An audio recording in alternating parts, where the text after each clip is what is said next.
بسم اللہ الرحمن الرحیم۔ السلام علیکم ناظرین، آج کی ویڈیو میں ہم بات کریں گے معروف ٹرکش سیریز ارطغرل غازی کے ایک معروف کردار ابن العربی کی، اور یہ جاننے کی کوشش کریں گے کہ کیا واقعی ابن العربی کی ارطغرل غازی سے ملاقات ہوئی تھی بھی یا نہیں۔ لیکن اس سے پہلے میں آپ کے ساتھ کرونا کی لیٹسٹ اپڈیٹس شیئر کرتا چلوں۔ پاکستان میں آج تک ٹوٹل جو کیسز رپورٹ ہوئے ہیں ان کی تعداد ہے 21,501۔ ٹوٹل اموات جو ہوئی ہیں وہ ہیں 486، جو کہ شرح اموات 8% ہے، اور ٹوٹل ریکورڈ پیشنٹس ہیں 5,782۔ اس طرح فرانس میں ٹوٹل کیسز رپورٹ ہوئے ہیں 1,69,462۔ ٹوٹل اموات ہوئی ہیں 25,201، اور شرح اموات 33%، اور ریکورڈ پیشنٹس ہیں 51,371۔ تو ناظرین، بات کرتے ہیں شیخ اکبر محی الدین ابن العربی کی، جن کا یوم ولادت ہے 27 رمضان المبارک 567 ہجری، جو کہ سن عیسوی کے لحاظ سے بنتا ہے 8 جولائی 1165۔ آپ نے تقریباً 75 سے 80 سال عمر پائی ہے، اور آپ کی پیدائش ہوئی ہے اس وقت جو کہلاتا تھا اندلس، آج کا جو اسپین کا علاقہ ہے وہاں کے شہر مرسیہ میں۔ آپ کا مکمل نام جو ہے وہ محمد بن علی بن محمد ابن العربی الطائی الحاتمی الاندلسی ہے۔ آپ کا جو شجرہ نسب ہے وہ معروف خاندان حاتم الطائی سے جا کے ملتا ہے۔ یاد رہے ناظرین کہ جو شیخ اکبر محی الدین ابن العربی ہیں، یہ ایک بہت معروف مذہبی امام گزرے ہیں اور روحانی پیشوا گزرے ہیں۔ ان کی تقریباً 500 سے زیادہ کتب ہیں، جس میں ان کی سب سے معروف کتاب الفتوحات مکیہ، جو کہ 4,000 صفحات پر مشتمل ہے، اور وہ 35 برس میں آپ نے مکمل کی۔ 35 برس لگے اس کتاب کو مکمل کرنے میں، اور آپ نے خود اس کتاب کے بارے میں فرمایا کہ یہ اس طرح کی کتاب جو وحدت الوجود کے اوپر ہے، نہ اس سے پہلے کبھی کسی نے لکھی تھی، نہ اس کے بعد کوئی اس طرح کی کتاب لکھ سکے گا۔ آپ کی زندگی کا زیادہ تر حصہ سفر میں گزرا۔ اوائل دور میں آپ نے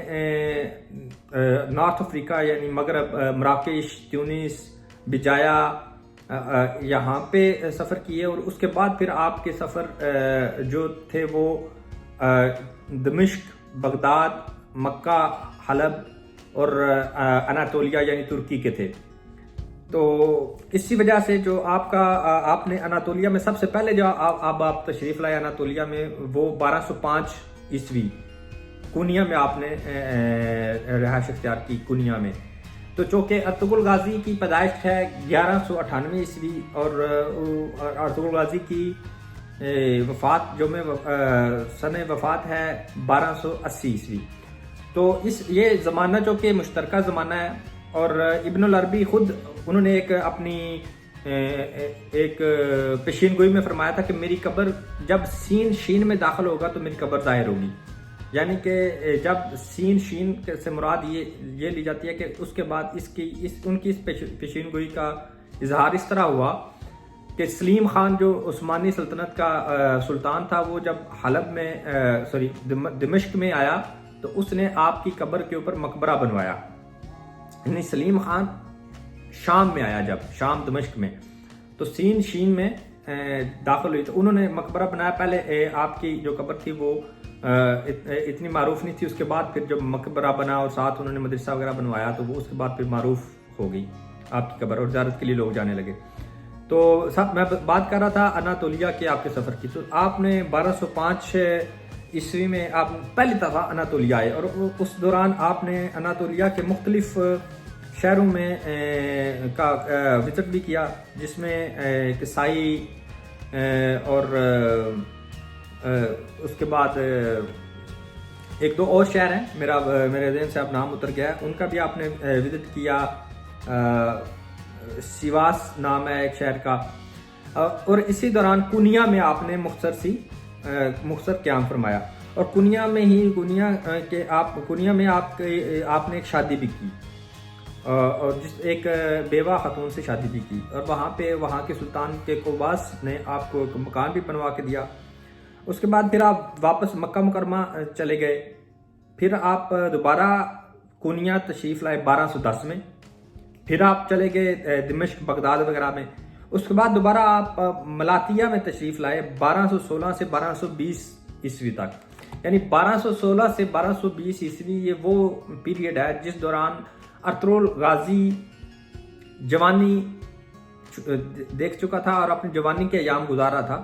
اور اس کے بعد 1220 سے لے کر 1223 تک آپ نے اسی علاقے میں رہے، اور اسی دوران یہ ارطغرل غازی کا جو قبیلہ تھا کائی قبیلہ، یہ ہجرت کر کے کبھی ایک جگہ سے دوسری جگہ سے تیسری جگہ جا رہا تھا، اور اسی دوران ارطغرل غازی کا چونکہ سفر حلب کا بھی ہے اور آپ حلب میں بھی آپ گئے ہیں، آپ کا سفر نامہ اسی پیریڈ میں حلب کا بھی ہے،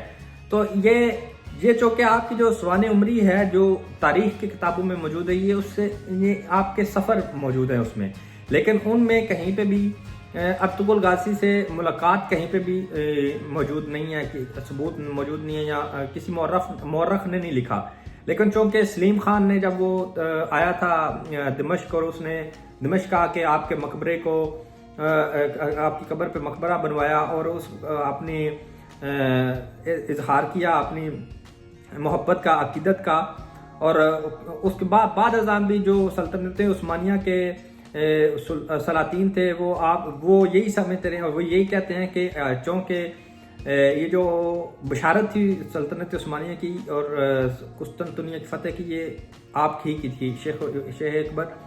ابن العربی کی تھی، تو اس لیے وہ بہت احترام اور عقیدت کی نگاہ سے آپ کو دیکھتے ہیں۔ ناظرین، جو آپ کی ذاتی زندگی کے اوپر جتنی بھی کتابیں لکھی گئی ہیں یا جو آپ کے سوانح عمری پہ لکھی گئی ہیں، آپ کے سفر نامے لکھے گئے ہیں، ان میں کہیں پہ بھی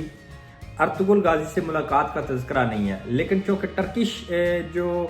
تاریخ ہے، ترکش کلچر ہے، اس میں آپ کو ارطغرل غازی کا روحانی پیشوا لکھا گیا ہے اور آپ کو جگہ جگہ پہ ارطغرل غازی کی رہنمائی فرماتے ہوئے دکھایا گیا ہے، اور یہی آپ آگے آنے والے قسطوں میں سیزنز میں بھی دیکھیں گے کہ شیخ اکبر ابن العربی جگہ جگہ پہ ارطغرل غازی کی رہنمائی فرماتے ہیں اور ایک خرقہ بھی ارطغرل غازی کو پہناتے ہیں، تو لہٰذا اس بات کو اب آپ یہ ایک ایسا موضوع ہے جس کا کوئی ظاہری ثبوت نہیں ہے، ہمارے پاس کوئی تاریخی ثبوت نہیں ہے، لیکن چونکہ سفر اور آپ کی جو سفر کا جو دورانیہ ہے اور ارطغرل غازی کی جو قبیلے کی فتوحات کا جو اور ان کا ہجرت کا جو دورانیہ وہ بالکل سیم ہے، اس چیز سے یہ چیز ممکن ہے کہ یہ ان کی ملاقات ہوئی ہو، لیکن کتب میں اس طرح کا کوئی ثبوت نہیں ملتا سوائے ٹرکش تاریخی کتب کے علاوہ۔ تو امید ہے کہ آپ کے لیے یہ ویڈیو سود مند ثابت ہوگی معلومات کے لحاظ سے۔ انشاءاللہ اگلی ویڈیو تک کے لیے اللہ حافظ، السلام۔